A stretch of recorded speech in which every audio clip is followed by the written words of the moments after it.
Magandang araw sa lahat. Ako si Kuya Will, ang iyong kusinero. Magluluto tayo ngayon ng adobong baboy. Tara, samahan niyo ako. Maglagay tayo ng mantika. Painitin lang natin ang mantika.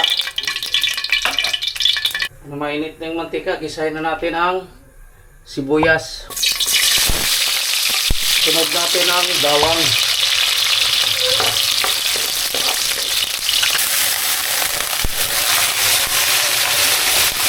Lalagay tayo ng pamintang durog, dahon ng paminta, patis, suka, isang maliit na tasa, oyster sauce,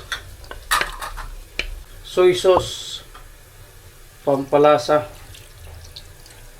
pork cubes, 2. Yan, haluin natin para mahalo yung mga ricado. Siling labuyo, magic sarap. Itong kunting asukal,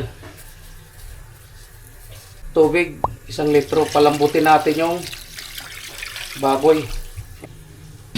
Man muna natin kung okay na yung lasa. Magdadagdag tayo ng kunting soy sauce, mga 3 kutsara na malaki.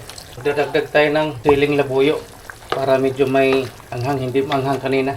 Pakuluin natin to hanggang lumambot yung baboy. Lalagay tayo ng patatas. Man natin ulit. Ayan. Pwede na. Umaano na yung anghang. Pakuluin natin muna hanggat lumambot yung baboy.